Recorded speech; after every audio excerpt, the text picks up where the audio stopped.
Струва ми се, че нещата тръгнаха в правилна посока. Касиопея спомена, че някъде е пробляснала звезда. Аз вече се успокоих. Сега мога да ви прочета отказ от моето изследване. Тук по сценарий се е случило събитие на име Китайска градина. Това аз предполагам ще рече, че се е родило съзвездието Китайска градина. Това е едно много интересно съзвездие. Намира се много трудно, защото е много малко. Състои се от няколко камъка пръснати из Вселената. Ако имате обаче по-силен телескоп, може да ги видите. Когато фокусирате и приближите, ще видите, че на камъчетата има номерца. Например, 143. Терешко Сорис. 144. Патешка, патица по-пекински. Разбирате, намира се далече, не мога да го видя добре. Професора, стига глупости. Ако искате, може да си поръчате звездна храна. Разбира се, доставката ще получите след 2000 светлинни години. Отново бъркате всичко. Нали Китайска градина? Не. Следва изпълнението, а то е танца Китайска градина. Това са най-малките дечица от детска градина Дъга. Първа група с учители госпожа Петрова, госпожа Кунчева и Леля Дени. Аплодисменти!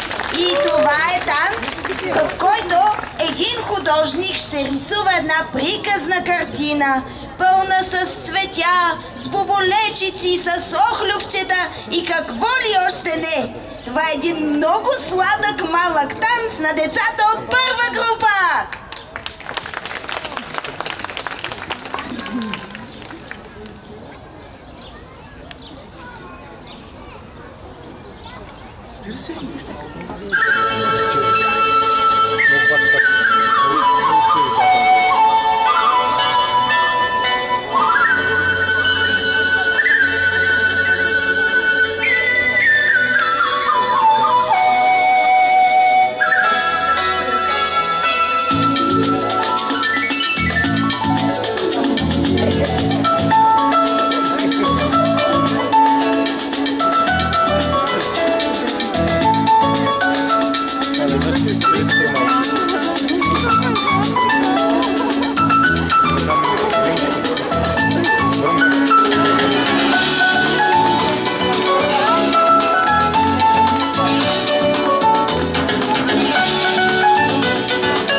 Нали така, Касиопея? Да, най-малките и най-красивите.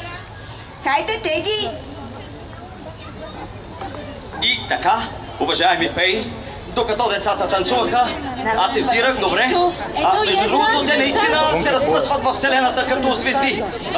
Звездата на първа група изгря на небосвода. Аплодисменти! И нашия бил човек. Хайде, малки пеперутки! Заповядайте, Хайде, бръмбърчета! Млечният път е натам. Точно така. Бръмбърчета! Елате! Хайде! Така, нека да изчакаме тези дечица да слязат за да ви кажа какво открих в сценария. Какво, професор Алвалисимус? Погледнете колко интересно звучи. Сега ще ви направя анализ.